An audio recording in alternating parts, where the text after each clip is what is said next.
Bueno, muchas gracias. Bueno, la idea es entonces contar un poco de de qué se trata un poco la economía ecológica, ¿sí? Y bueno, en qué podría estar aportando a la planificación urbana, que es un poco digamos, la tarea del encuentro de hoy.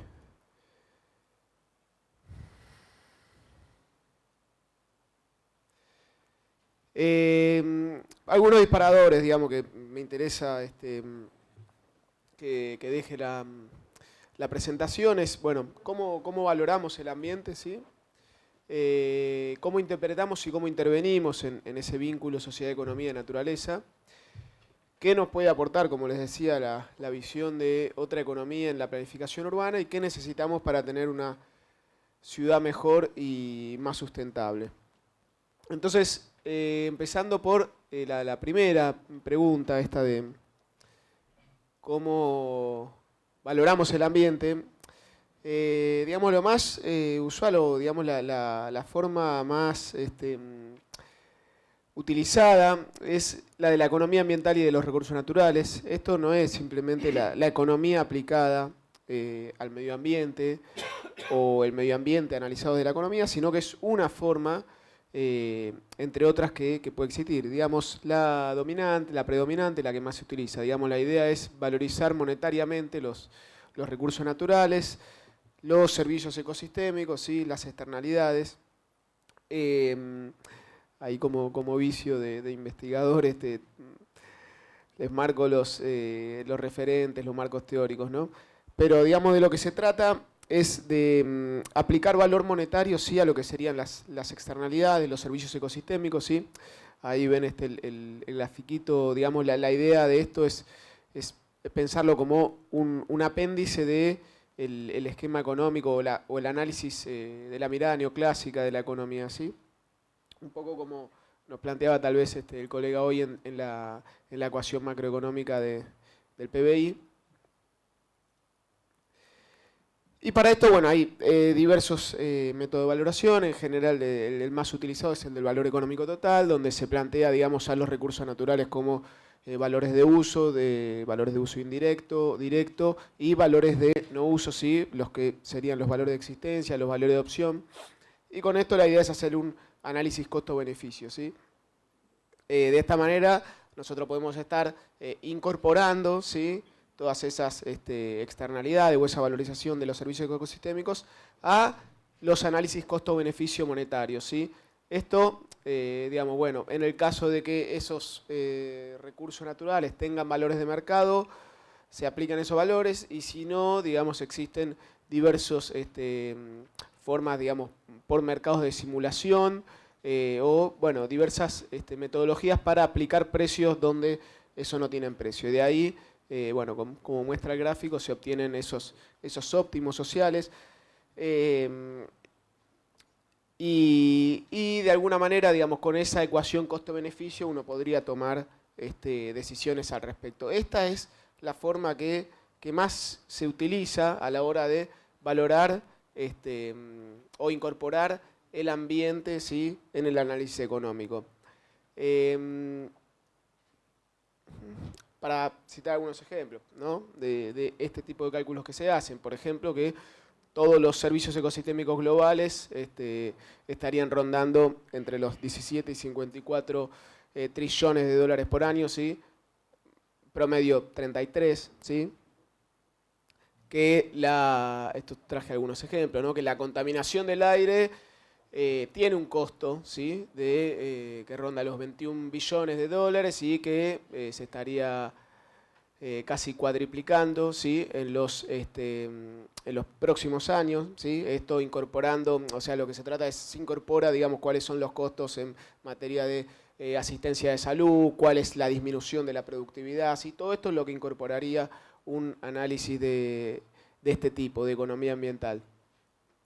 Acá traje, digamos, algún ejemplo más de la cuestión urbana, ¿sí?, el Transmilenio en Bogotá, que, digamos, es un buen ejemplo de transporte por haber disminuido, ¿sí?, los tiempos de viaje y la calidad de servicios, si uno tiene en cuenta, digamos, lo que generó en en los corredores donde no cubre el Transmilenio, ahí uno encuentra efectos negativos, ¿sí? Por contaminación y por tiempo, digamos que lo que termina dando es un balance negativo en algunos casos. En el caso de agricultura, por ejemplo, digamos, todos los problemas que genera, todas las externalidades, para decirlo en esos términos, que genera la agricultura industrial, la agricultura con químicos, en Inglaterra se estimó que llega a los 2.000 millones de libras por año, ¿sí? En Estados Unidos 13.000 millones, además de todos los costos que se invierten, digamos, para resolver, para solucionar estos problemas, para generar programas que reconviertan este tipo de agriculturas en otras formas más sustentables, ¿no? Entonces, digamos, todos estos valores uno los podría incorporar en un análisis y con eso tomar decisiones al respecto. Digamos, en muchos casos, ¿sí? Esto nos permite arribar a soluciones favorables, ¿sí? Bueno, de alguna forma la pregunta era esa, digamos, si llegamos a buen puerto o no con este tipo de análisis, que como les decía es los que más se utilizan, ¿sí? Este tipo, digamos, este tipo de análisis es el que hoy rige, por así decirlo, en gran parte de la planificación territorial. En muchos casos puede dar buenos resultados, ¿sí? Podemos entender que si nosotros incorporamos, es decir, internalizamos esas externalidades,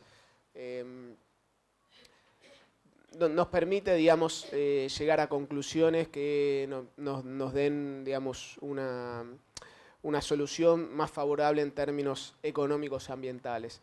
Ahora, utilizando, digamos, esto que yo le decía, que es la forma predominante del análisis, en la mayoría de los casos no se llega, ¿sí? A estos resultados. Sin ir más lejos, nos podemos preguntar cómo está el planeta o cómo están las ciudades, ¿sí? En términos ambientales. Y vamos a ver que esta forma, ¿no? De calcular monetariamente, ¿sí? Las externalidades, internalizando, por más de que sean la búsqueda de rentabilidades sean individuales o en el agregado, no siempre nos lleva a la mejor solución. Acá entonces viene la economía ecológica, ¿sí? Como una crítica a esta forma de valorar el ambiente, a esta forma, digamos, de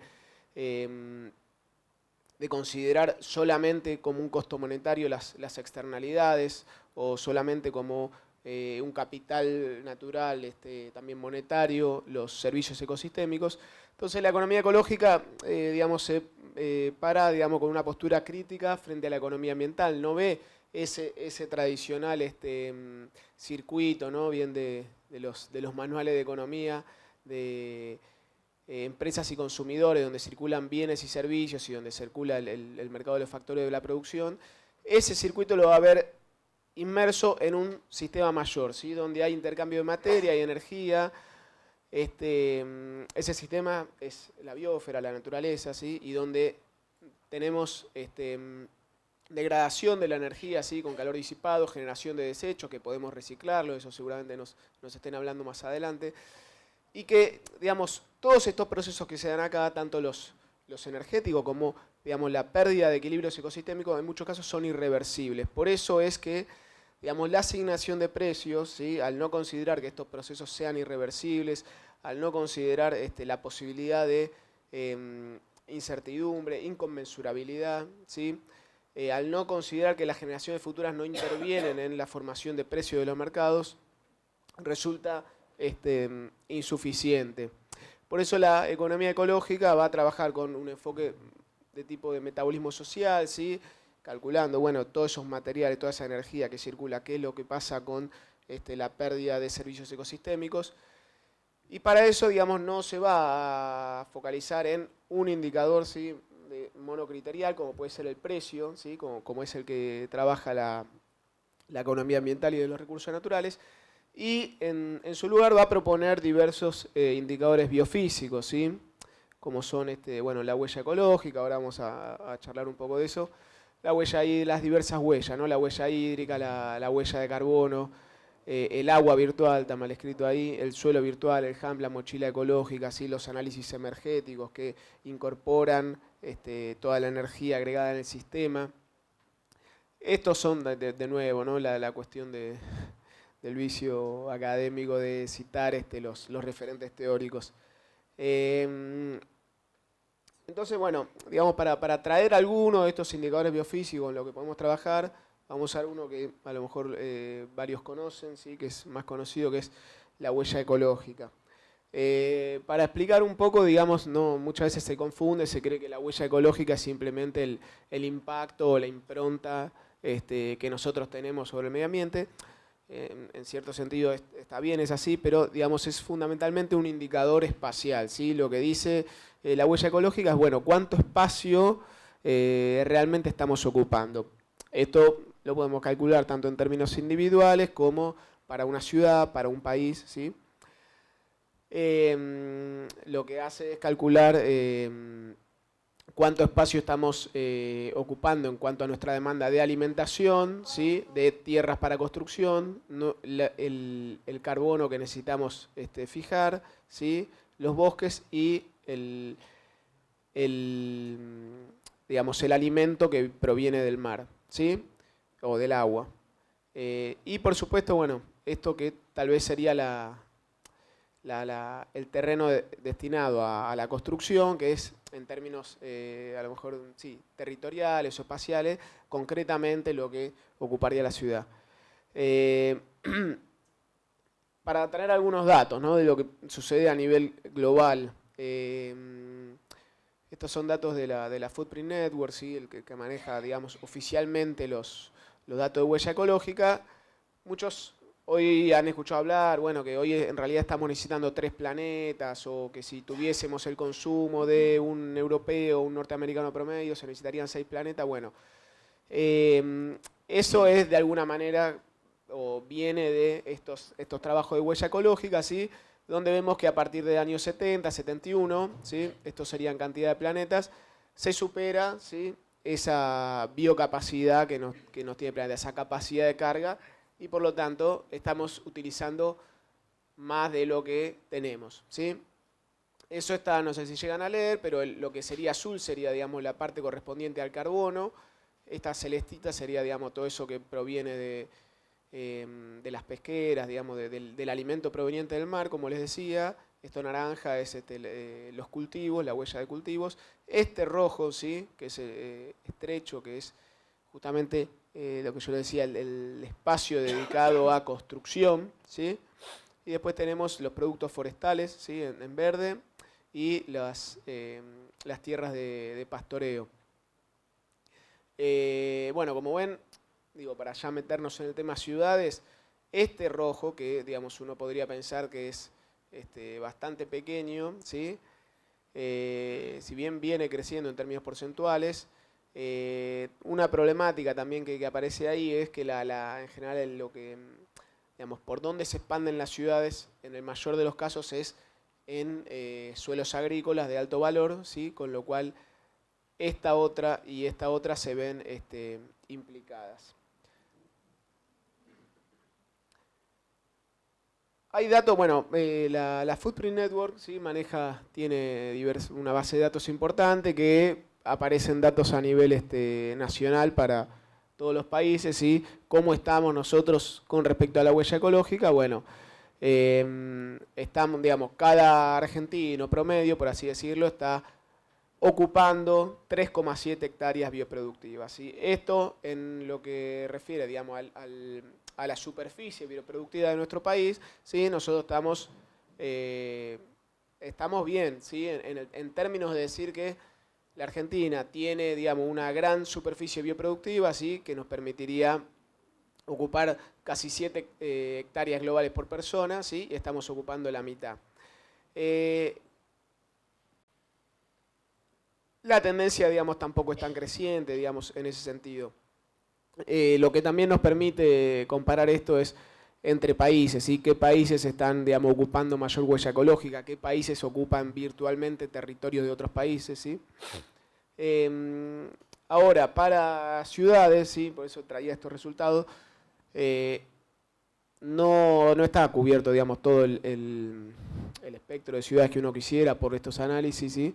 La Footprint Network tiene algunos estudios de caso y tiene uno bastante interesante para lo que son las ciudades mediterráneas.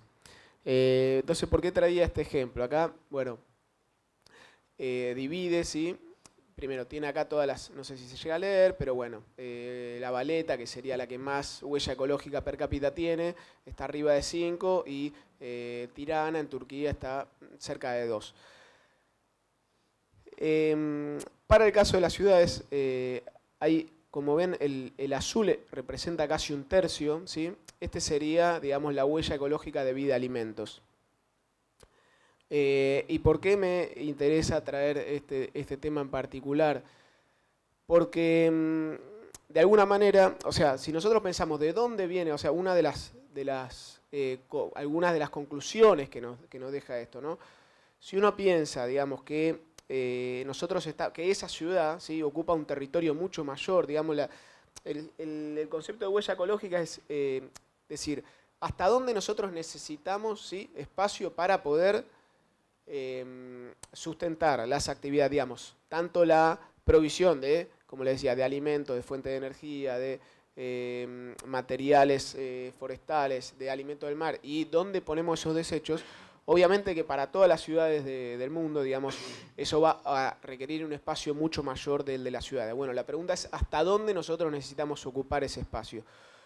Por eso, planificar por eso, digamos, la idea es que pensar el territorio de la ciudad es también pensar lo que está afuera de la ciudad, ¿sí? Entonces, volviendo a algunas de las ideas que, digamos, que quería transmitir hoy. Primero, que planificar el territorio, digamos, según la maximización de las rentabilidades, como se propone desde la visión de la economía ambiental, no siempre resulta en la solución más eficiente. ¿Por qué? Porque, como les decía, digamos, hay un montón de cosas que no las podemos tener en cuenta en esa internalización de externalidades. Y estemos hablando de rentabilidades individuales o colectivas, ¿sí?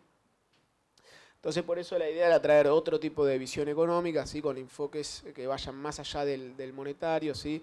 Con otro tipo de indicadores que incorporen la dimensión ambiental y la social a la económica, ¿sí? Como el de la huella ecológica. Y para esta cuestión que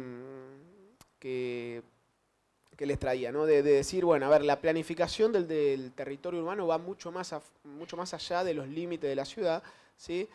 Yo les mostraba esa porción importante que era la de los alimentos. Todos esos alimentos, la mayor parte de los que consumimos a diario vienen de lo que son los cinturones hortícolas, ¿sí? Que rodean a nuestra región. Esos particularmente, con esa lógica, ¿no? De la búsqueda de la rentabilidad, ¿sí?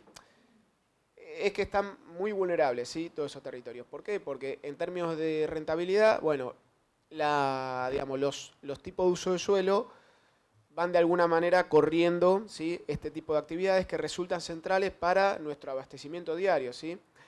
Y centrales resultan no solamente en términos alimentarios, sino también en términos ecológicos, por la cantidad de servicios ecosistémicos que proveen, en términos sociales, por el empleo, digamos, y por un montón de otras cuestiones que genera a la hora de cómo se pueblan esos territorios, ¿sí?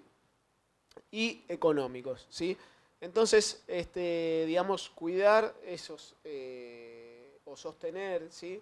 Esos espacios, productores, proveedores de alimentos, es central. Y, digamos, con los análisis tradicionales de valorización monetaria o de planificación, digamos, con este criterio, no los vamos a poder sostener. Por eso es importante incorporar otras miradas. ¿Cómo podemos sostener esos territorios? Bueno, hay alternativas, ¿sí? Como son la agroecología, por ejemplo, ¿sí? Con formas de producción más amigables con el medio ambiente, con mercados de proximidad, con mercados más inclusivos, ¿sí? Que a la hora de pensar una ciudad más sustentable deberían ser tenidas en cuenta. Estas producciones no están dentro de la ciudad, pero sin embargo en la ciudad las necesitamos. Cuando se vayan más lejos, cuando las corramos cada vez más, cuando sean producciones que requieran, digamos, de más químicos, más combustibles fósiles, más plásticos, van a incrementar nuestra huella ecológica en gran medida. Creo que eso es digamos, el mensaje que venía a traer. Muchas gracias.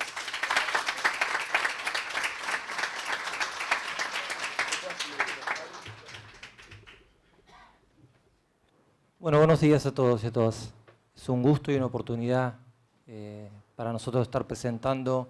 En realidad les vengo a hablar de residuos sólidos urbanos y voy a utilizar como marco teórico la economía circular.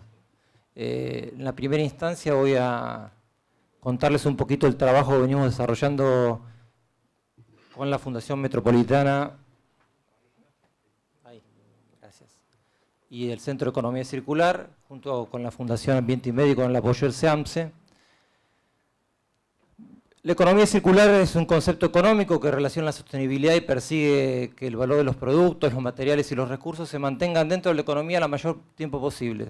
¿Sí? Se mantenga dentro de la economía el mayor tiempo posible, así como también se reduzca al máximo la generación de residuos. Estamos hablando de una economía regenerativa y de restauración, donde como un principio básico imaginamos salir o interpelar este sistema de producción lineal basado en la producción, ¿sí? El consumo y el descarte, donde prima la obsolescencia programada, hacia otro sistema donde ya empecemos a internalizar algunos otros criterios. Esa es un poco la historia de cómo venimos gestionando nosotros los residuos sólidos urbanos a través del tiempo.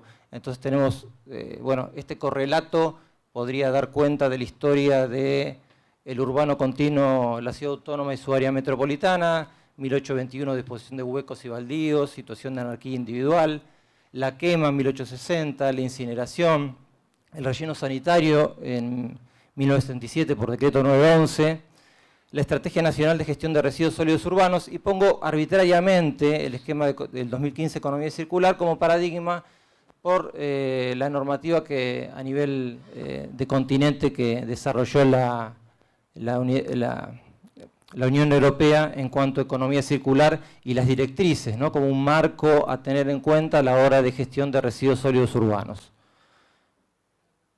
La economía, concretamente con este esquema de la Fundación MacArthur, donde habla de bueno, ciclos, tanto ciclos técnicos como ciclos biológicos, donde el primer punto está orientado a preservar el capital natural, el segundo principio es que los productos se mantengan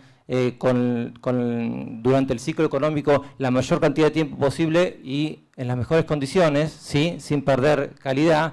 Y el último ciclo tiene que ver con minimizar pérdidas y externalidades negativas. Estamos hablando de alguna manera de desvincular, ¿sí? Jerarquizar el uso por sobre el consumo. Llevado a un extremo, si un producto no puede ser recuperado, reparado, alguna de sus partes o reciclado, evidentemente no tiene que ser producido. De alguna manera vincula como desmaterializar la utilidad, por ponerlo en un punto.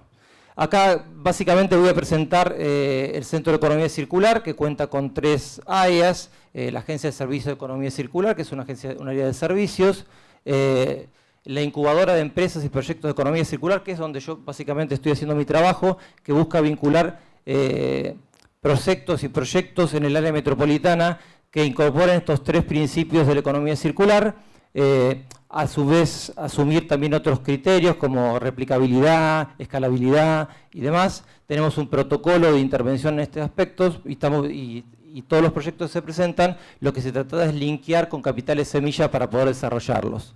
Y después el Instituto de Economía Circular, justamente que brinda todo el tema de capacitación, tanto sea online como presencial, donde está desarrollando una diplomatura en Economía Circular. Y ya tenemos en la web, si ustedes pueden visitar la página, alguna base de datos, algún repositorio y desarrollo de algunas charlas virtuales.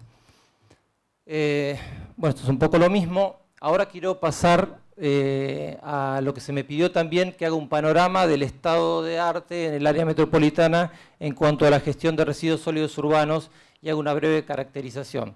La mejor forma, o por lo menos para mí, de hacer una caracterización de qué ocurre a nivel del urbano continuo es con alguna serie de datos que nos pueden servir como luces, con sus luces y con sus sombras, ¿no? Porque a veces hay ausencia de datos. Si tomamos el urbano continuo, la ciudad autónoma de Buenos Aires y su área metropolitana, 40 municipios, incorporando también la ciudad de La Plata y sus alrededores, tenemos algo así como poquito menos de 15 millones de habitantes, ¿sí?, que representa el 37% de la población, y se genera el 38% de los residuos del país, algo así como 17.000 toneladas. Cuando uno hace un análisis en perspectiva, tomando base de datos de INDEC, de la disposición final en cuanto al SEAMSE y de los informes ambientales del Estado del Ambiente de la Secretaría de Medio Ambiente de la Nación, uno lo que ve es que tenemos, tomando un periodo 2010-2017, que de 34, en análisis de 34 localidades, 34 municipios y distritos, solo 3, ¿sí?, disminuyeron los niveles de disposición final: Ciudad Autónoma, Bransen y Ituzaingó. El resto en promedio en general aumentó un 40%, ¿sí? Y tenemos un nivel de recuperación de materiales. Ya no estamos hablando de economía circular específicamente, sino de gestión integral de residuos sólidos urbanos como una instancia de gestión integral que ronda el 6 o el 7% en términos generales. Estamos hablando de un estado en cuanto a la gestión de residuos sólidos urbanos, y en cuanto a la recuperación, que uno lo podría caracterizar como una etapa embrionaria, si bien hay muchos municipios que cuentan con acciones desarrolladas en cuanto a la gestión integral de los residuos sólidos urbanos, lo que se ve y lo que se visibiliza es que no bastan, que no alcanzan. Y muchas veces en todo el ciclo de la gestión integral de residuos sólidos urbanos se ven robustecidas etapas como la disposición final versus, por ejemplo, la recolección diferenciada, la preselección en fuente y demás. Lo que notamos es en este concierto que la situación se la podría denominar una situación como hay un punto en lógica que dice no A, no B, no es A, no es B. Estamos en una etapa de transición hacia un modelo donde debería primar aspectos vinculados, por ejemplo, a la economía circular. Algunas recomendaciones: es imposible materializar algún principio de economía circular si no existe una ley de envases y embalajes a nivel nacional que incorpore el principio de responsabilidad extendida del productor. Es imposible, porque si no siempre atacamos el problema cuando ya existe el problema. Toda la parte ex ante no la tenemos incorporada ni internalizada.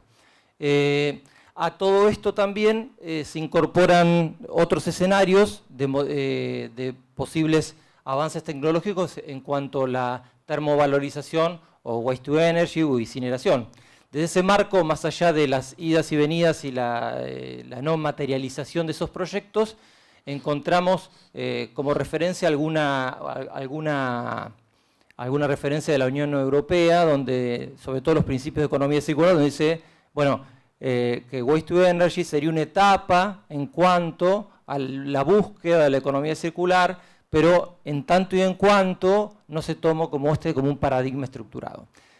En términos generales, lo que yo les quiero traer y después ponemos a consideración o la charla si surgen preguntas, es que una política pública en cuanto a la materia de gestión de residuos sólidos urbanos no solamente se basa en una tecnología, ¿sí? Es una canasta de productos donde hay tecnologías blandas y otras no. Hay que internalizar los costos, internalizar las externalidades y sobre todo imaginar un escenario de desarrollo estratégico, ya que hablamos de desarrollo estratégico a nivel de urbano continuo, ¿no? Tal vez desde lo ambiental, que es donde yo me desarrollo, todos los días imaginamos escenarios futuros de planificación del siglo XXI y nos estallan problemas del siglo XIX, o sea, tenemos basurales a cielo abierto todavía en la región. Entonces, tal vez la mejor forma de desarrollar estrategia de intervención es utilizar los instrumentos del siglo XXI para resolver los problemas del siglo XIX, en alguna medida. Quedo a disposición si después quieren hacerme alguna pregunta. Muchas gracias.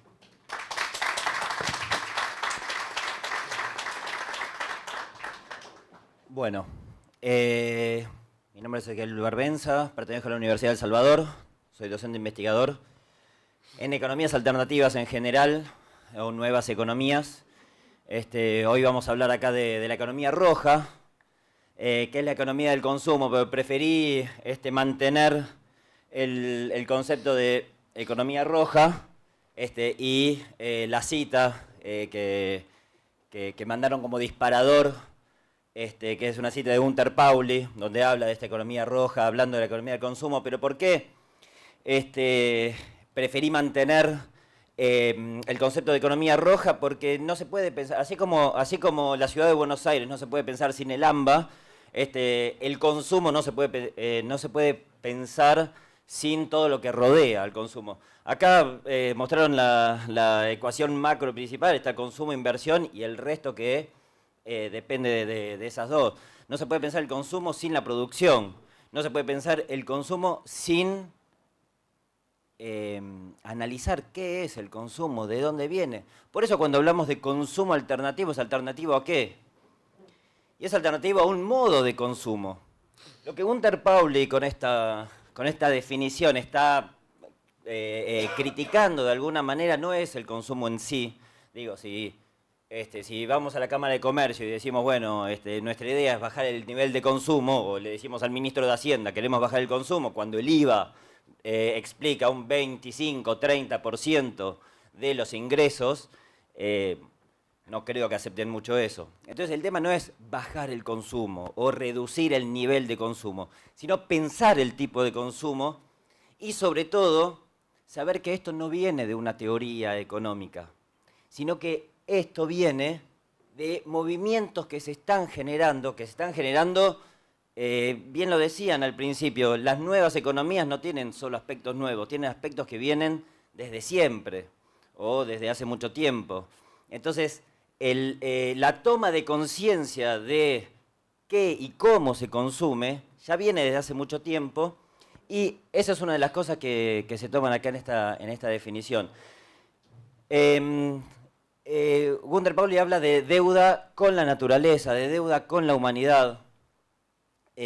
Recién Federico hablaba de la huella ecológica y de cómo necesitamos 3 o 4 o 5 planetas, no sé, en cuanto a recursos naturales, si queremos que todos tengamos el nivel de consumo de un estadounidense. Digo, las consecuencias ecológicas están clarísimas, no alcanzan los recursos naturales. Ahora, si la pensamos en la consecuencia del consumo, digo, si no alcanzan los recursos naturales para que las 7.000 millones de personas de este mundo tengan el nivel de consumo de un estadounidense, quiere decir que un modelo económico que lleve a este tipo de consumo necesariamente hace que gran parte de la sociedad quede afuera. Gran parte de la sociedad quede afuera de ese modelo de consumo, de ese modelo de producción. Entonces, la desigualdad es inherente a este tipo de consumo. Por eso hablamos, o Gunter Pauli habla de deuda con la humanidad también. La economía roja o el modelo de consumo es transversal a todos los colores de la economía que se ven acá. Recién hablábamos de la huella ecológica, pero hablamos de la elección del consumo, ahora vamos a ver, de la elección del consumo. Digo, hasta hace poco, no sé si todavía está, pero en Puente Pacífico, atravesando el Puente Pacífico, si venís por Santa Fe, hay un cartel luminoso. Pero del otro lado hay un cartel gigante, que se ve mucho más que el cartel luminoso, y hasta hace poco, no sé ahora, el cartel es de una mujer en ropa interior, básicamente con las piernas abiertas. Que es una estrategia de marketing, utilizando a la mujer como objeto sexual, para incitar una necesidad de consumo. Ya ni me acuerdo de qué es la publicidad. Pero digo, es la utilización de la mujer, en este caso transversal a la economía violeta, la economía de género, para incitar al consumo, ni hablar de las estrategias de marketing que utilizan para distintos tipos, ¿no? Entonces, la deuda con la humanidad también viene de este lado, es una deuda de género. Entonces, dice, saldar la deuda, la intención de saldar la deuda. Si no, solo después ponerla. Bueno, hablemos particularmente del consumo y como decía, no es un tema que viene desde la teoría, sino que viene desde hace mucho tiempo y particularmente luego de la crisis del 2008 en Europa, en Estados Unidos, empiezan a haber muchos movimientos de consumo alternativo, de nuevas modalidades de consumo, sin olvidar que en nuestra región hay y hubo siempre muchas reivindicaciones en ese sentido. Bueno, acá puse algunos, más los logos que otra cosa, para, más allá de movimientos más extremos u otros en sus modalidades. Digo, acá reconocerán algunos de los carteles que están acá en la ciudad de Buenos Aires, lo de Violencias Comer Animales, que es un grupo que de formas relativamente de escrache, pero que tiene que ver, digo, más allá de las formas, porque o sea, cualquier forma puede ser tomada después para canalizar en otro tipo de consumo. O sea, se reivindica un tipo de consumo dentro de una idea del respeto animal, etc. Pero vamos a los movimientos. Digo, el boicot es también un movimiento, insisto con esto no viene de la teoría, viene de movimientos sociales que se generan a partir de distintas situaciones. Y nuestro desafío, en nuestro caso como academia, es ir interpretando todos estos movimientos que va sucediendo, que nos presenta desafíos no solo desde el análisis, sino de romper los márgenes de la interpretación desde la economía. Ya no se puede interpretar, recién hubo una intervención en ese sentido, no sé, las mismas herramientas metodológicas constituyen límites para la interpretación y el análisis de estos nuevos movimientos. El movimiento del boicot, por ejemplo, que hace referencia al boicot, por supuesto, pero es como un boicot positivo. Es un movimiento que no penaliza no comprando a ciertos comercios, sino que premia con la compra, utilizando el poder de compra, utilizando el consumo como herramienta de premiación, a aquellas empresas que respetan distintos aspectos ecológicos, aspectos de respeto a las condiciones laborales, etc. Entonces es utilizar el instrumento del consumo, el arma del consumo como manifestación de la aceptación de tal o cual comportamiento de una empresa. Digo, de esta manera se están generando muchas nuevas metodologías para medir la eficiencia de las empresas, que no se limita a la eficiencia de costo-beneficio, sino que existe la economía del bien común, está desarrollando una matriz del bien común donde toma en cuenta todos estos aspectos ecológicos, humanos, etcétera, para el desarrollo de una empresa. Conocerán algunos el couchsurfing. El couchsurfing forma parte de las plataformas de la economía del compartir o el consumo compartido. El couchsurfing es básicamente en una plataforma, vos pones tu casa y recibís a cualquier viajero que pase sin cobrarle nada. Y de la misma manera vos vas a viajar y te alojás en cualquier casa. Bueno, así como el couchsurfing, hay, se comparten autos para hacer trayectos largos o para ir todos los días al trabajo, por ejemplo, con un objetivo de... los objetivos pueden ser distintos, de reducir la huella ecológica, objetivos de considerar a los bienes como bienes compartidos y no necesariamente se atraviesan varios movimientos. Se están desarrollando muchos lugares. Digo, se están desarrollando algunos por elección, en algunos lados, otros por necesidad, pero lugares de trueque y de compartir cosas. bueno, el desarrollo del trueque acá lo conocemos bien. Se desarrollan también, hay por ejemplo, lo que me viene a la cabeza ahora es en París o en Montreal, hay muchas confiterías, muchos bares que tienen un espacio de taller de reparación y para compartir las cosas. Entonces, los vecinos dicen, bueno, yo tengo 2 o 3 horas para ofrecer en la semana y puedo llevar no sé, mi licuadora. Entonces, 3 horas a la semana, vos estás ahí, tu licuadora queda toda la semana ahí, y los vecinos están al frente de la gestión de ese lugar. Entonces, van compartiendo, o sea, ya no necesitas tener todos los instrumentos del hogar en tu casa, sino que los podés compartir con tus vecinos, ofreciendo lo tuyo. Todo eso de manera organizada dentro de distintos tipos de locales. En este caso son bares. Se hace con bicicletas. El tema del taller, los talleres de reparación, que tienen que ver con lo que se habló recién, pero que voy a ir un poquito más tarde, intentando no superar los 15 minutos, que es mi mayor desafío.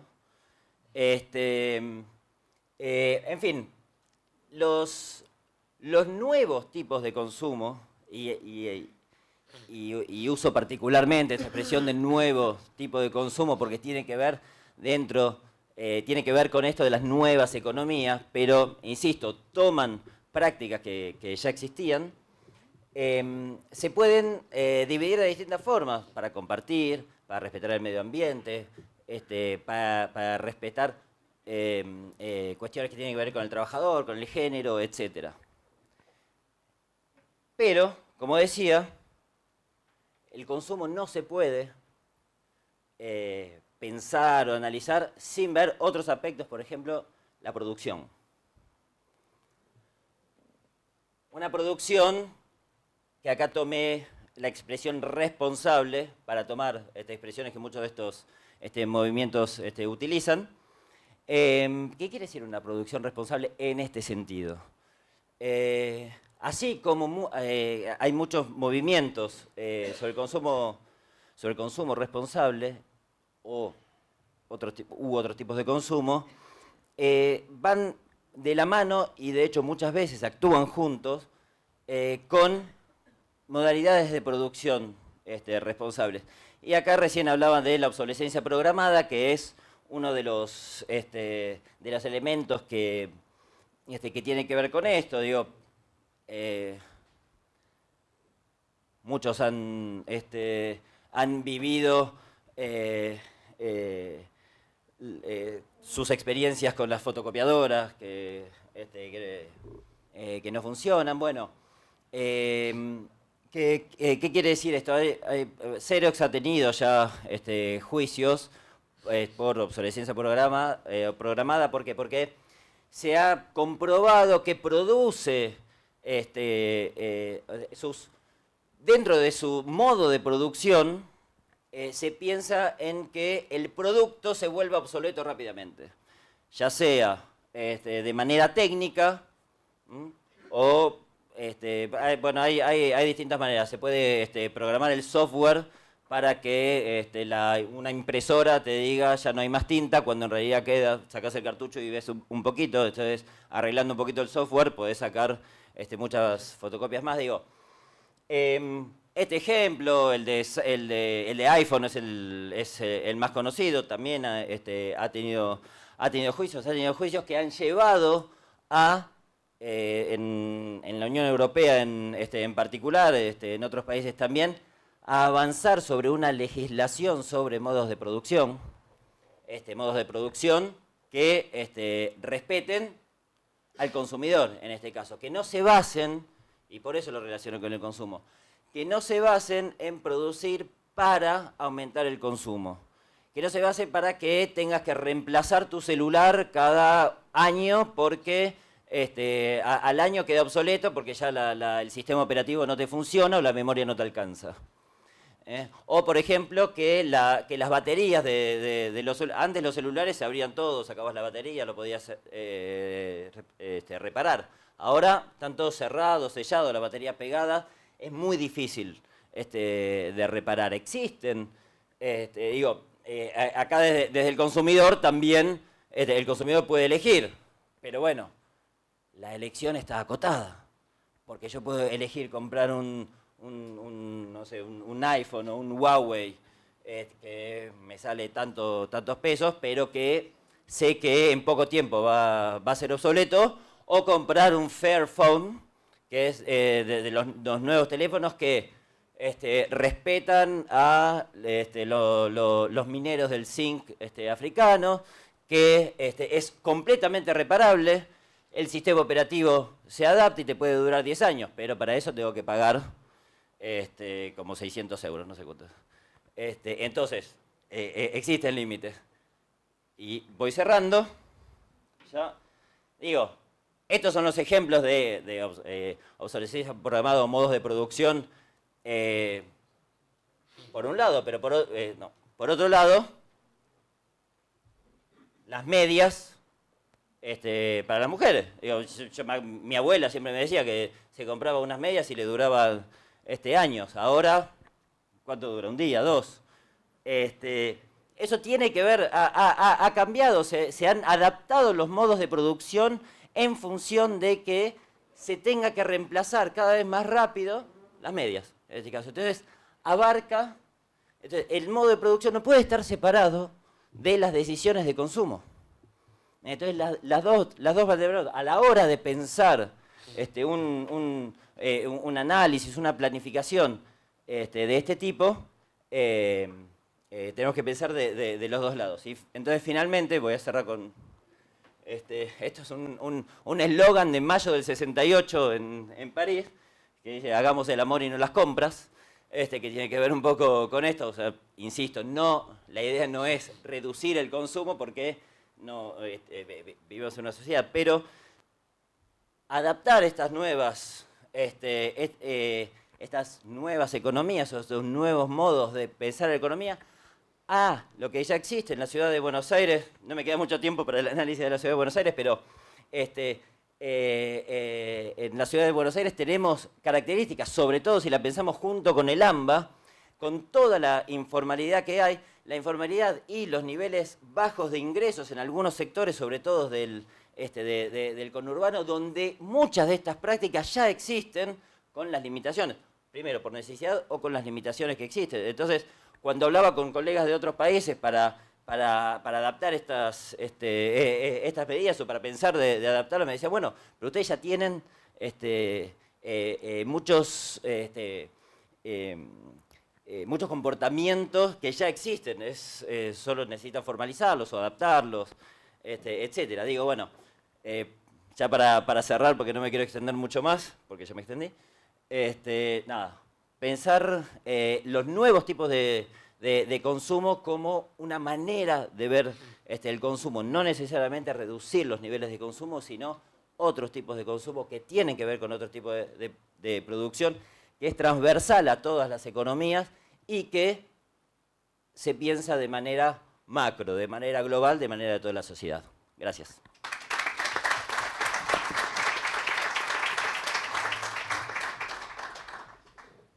Bueno, buenos días. Mi nombre es Ana Laura, yo trabajo en la Cámara Argentina de Comercio y Servicios.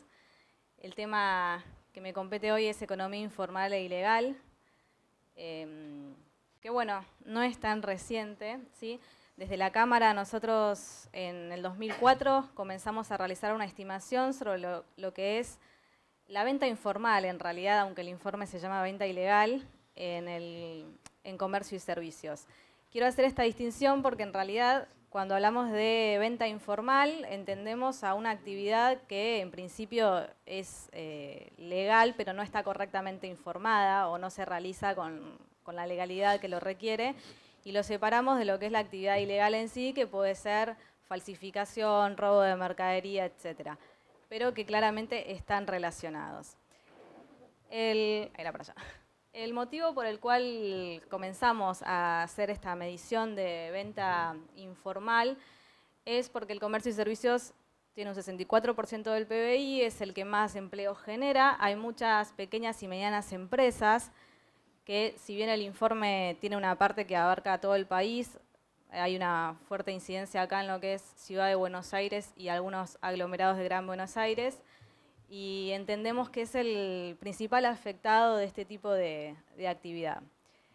Hago un paréntesis, que la medición que nosotros realizamos es sobre los manteros, así como se conocen en los medios, que son las personas que venden de manera ambulante en la calle, pero siempre desde el punto de vista de la oferta, es decir, la cantidad de manteros que hay en las calles y avenidas, no lo que venden, porque es muy difícil de medir.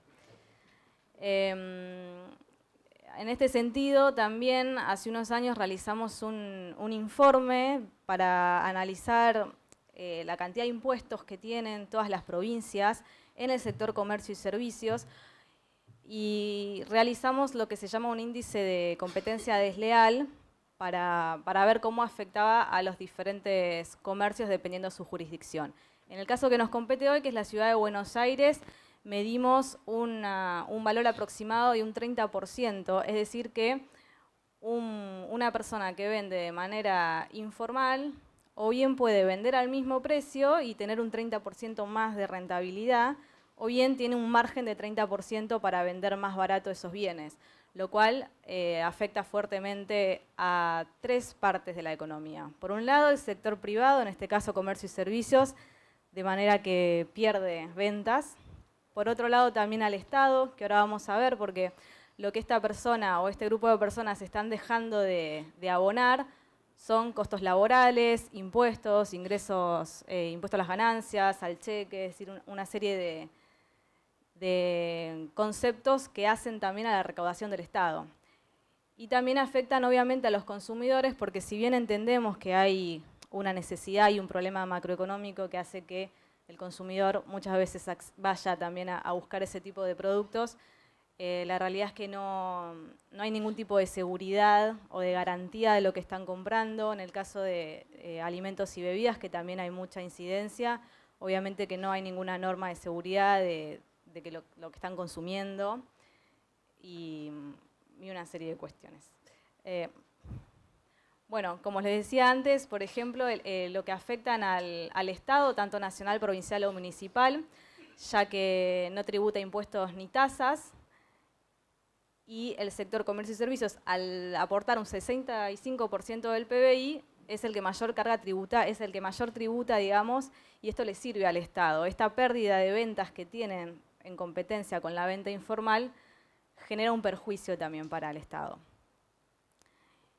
Y un poco lo que les comentaba antes a los consumidores, que no brinda garantías, además de que ocupan espacios públicos, no contribuyen a la iluminación, no respeta normas de seguridad y higiene, ¿sí? Y otra de las cosas, y esto es relacionado con lo que sí sería venta ilegal, es que hay mucha falsificación de los productos que se ofrecen, y esto obviamente genera un impacto negativo en los que son las marcas originales, y además hay trabajo informal también asociado, ¿sí? En conjunto, digamos, la actividad informal lo que hace es afectar a la competencia leal y la transparencia del mercado. El comercio siempre tiene externalidades positivas, ¿sí? No solamente por todo lo que les comenté antes, sino también porque realmente toda actividad comercial en una ciudad genera otro tipo de actividades anexas y la levanta, si se quiere. Y por otro lado también desincentiva la inversión, la innovación y la creación de empleo, porque imagínense que un comercio que cumple con todas sus obligaciones impositivas tiene la competencia, me acuerdo de la calle Avellaneda, ¿no? Que están los puestos ahí en la calle, enfrente está una persona que vende lo mismo, quizás al mismo precio o incluso puede más barato. Entonces, ¿cuál es el incentivo que tiene el comercio a continuar, a pagar los impuestos, a crear trabajo en blanco, a innovar o a mejorar?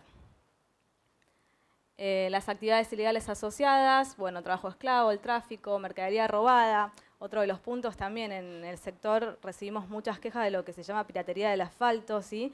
Y eso también genera un costo extra para los comercios que después terminan incluso impactando en el precio de los bienes y servicios. Por eso nos parece muy importante que el Estado busque erradicar o disminuir considerablemente todas estas cuestiones porque realmente hacen también a un menor costo en el bien final, pero también para el Estado en cuanto a recaudar y poder armar un plan de desarrollo, como bien estaban hablando acá, es muy difícil que puedan pensar en un desarrollo cuando hay un 60% de la población que tributa y hay un 100% que el Estado debe distribuir.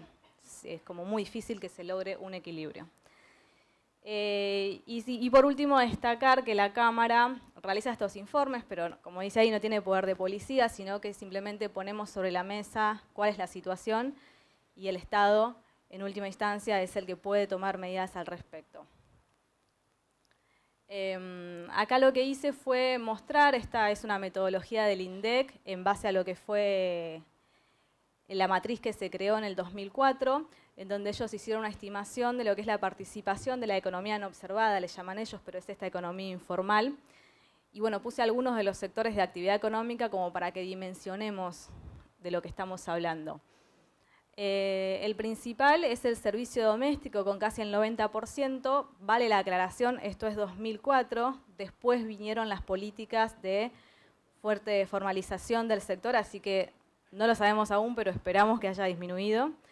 Construcción con el 60% y hotelería y restaurantes y comercio al por mayor y menor entre 45 y 50%. Los demás, son más bajos, pero fíjense, sacando construcción, comercio y servicios es los sectores que dentro de su PBI más informalidad tienen. Así que es lo que les comentaba al principio. Bien, yendo a lo que es el informe en sí nuestro, nosotros hacemos una estimación mensual en lo que es Ciudad de Buenos Aires y ahí lo que se observa, con este era, ¿no? Sí. En 2015 comienza una caída considerable. Esto tiene que ver con políticas de la Policía de la Ciudad de Buenos Aires que realmente han sido efectivas y bajaron considerablemente los puestos de venta informal en la ciudad, aunque en el último periodo acá comenzaron a subir, no a los niveles previos, pero esto quizás explica un poco que ahora vamos a avanzar en...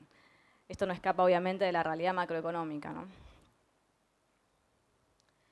Ahí, no sé si se ve, acá y acá son los grandes focos de venta ilegal, informal, que esto es Once y esto es Avellaneda. Acá es donde más se observa la concentración de estos tipos de eventos. En esto fue el último informe de abril de 2019. Acá lo que se quiso fue mostrar un poco cómo estaba resultando y se notó que la principal calle donde se vieron puestos fue Perú, especialmente en lo que son rubros de artesanías, y después todo lo que es Corrientes, Pueyrredón, Once y Avellaneda acá en el medio. Respecto a las calles, es interesante destacar que en este último periodo de fuertes controles policiales, lo que se observa es que cuando nosotros relevamos que, por ejemplo, ahora Perú es la mayor calle con venta informal, al mes siguiente baja considerablemente. Lo que entendemos un accionar policial focalizado en ese área. Si al mes siguiente entonces pasa a ser la zona 11, la de mayor incidencia, entonces luego zona 11 cae. Lo que vemos es un accionar policial inmediato en si se releva que se está concentrando en 11, van a 11 y realizan los operativos. Luego, si esto cambia a Perú, van a Perú. Entonces esto no es homogéneo, no es que los últimos años se haya mantenido la misma zona y la misma calle. Van cambiando de mes a mes conforme a los operativos. Acá es un top 10 para que se vea. Perú al 0 y Perú al 100 es donde están las artesanías, vieron que se pasa ahí, hay muchos, y después zona 11 también, nuevamente, como les dije, Avellaneda, son los 3 lugares, digamos, más donde se está observando este fenómeno.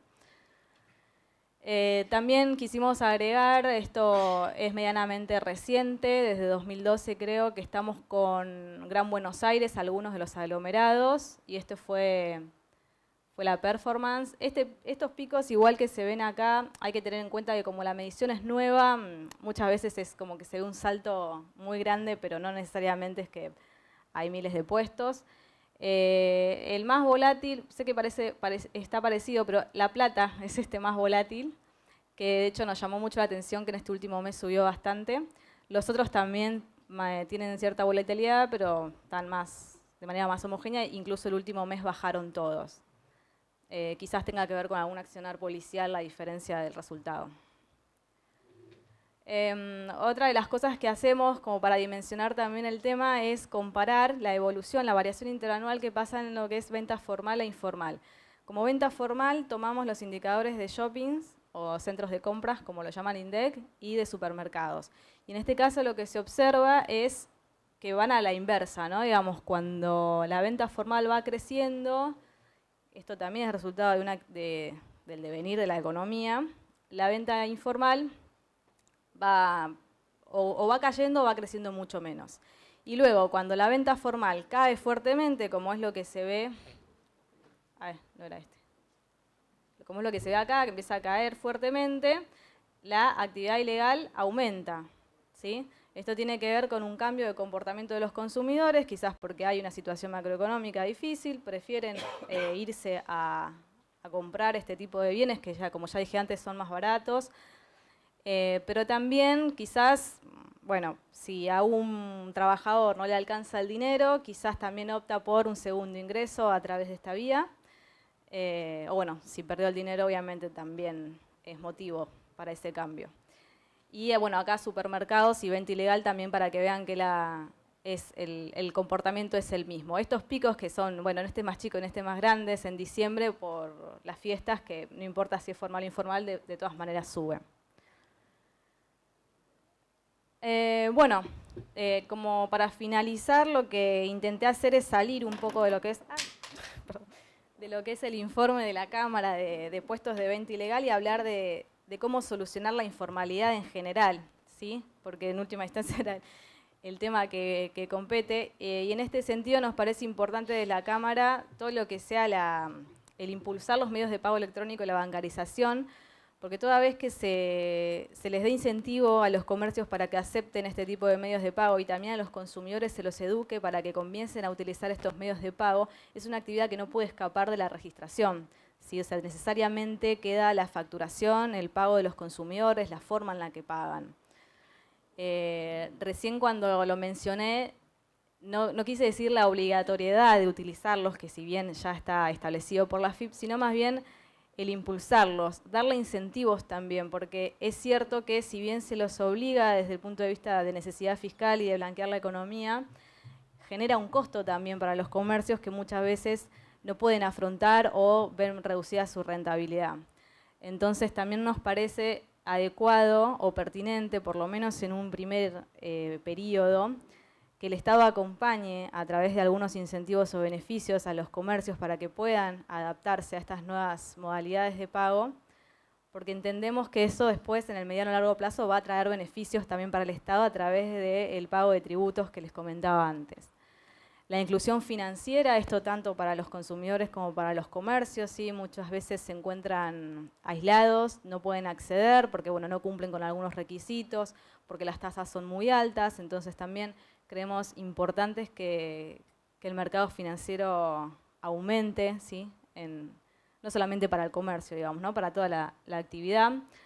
La educación financiera, porque también es cierto que muchos se autoexcluyen, ¿sí? Por miedo, porque no saben, porque quizás a alguien les fue mal y entonces no quiero que me pase lo mismo, o no conocen todas las alternativas, siempre se habla de lo mismo, el dólar, el bono esto, quizás hay un montón de otras alternativas que son adecuadas para las empresas o programas que tiene el Estado y no son utilizados del todo porque son desconocidos por la población.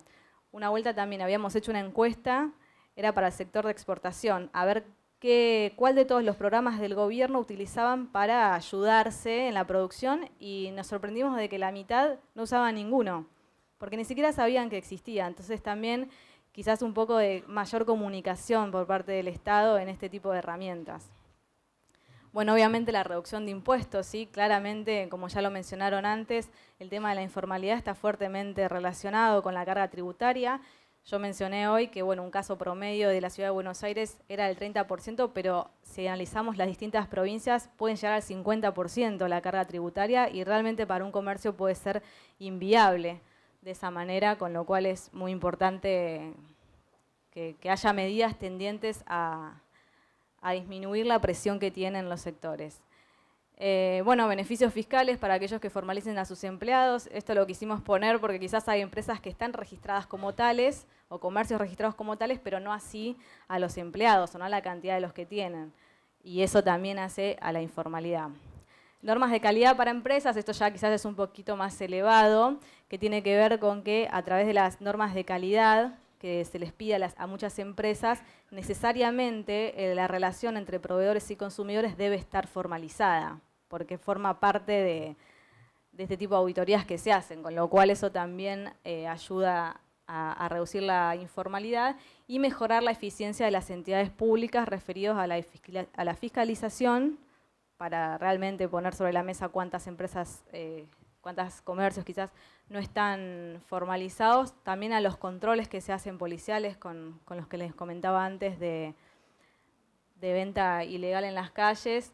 En este sentido también recuerdo una medida de este gobierno que fue poner a todos los que estaban en zona 11 habían hecho como un polo para ese tipo de ventas, pero bueno, evidentemente no logró sacar de raíz el problema, quizás comunicación, quizás porque también la venta callejera se maneja de otra manera, ¿no? Uno va caminando y ve algo que quizás quiere y lo compra y no necesariamente va y lo busca en un lugar. Eso quizás faltó, hay algo ahí que no termina de cuadrar y por eso en un momento bajó considerablemente en la zona 11, pero nuevamente volvieron a resurgir.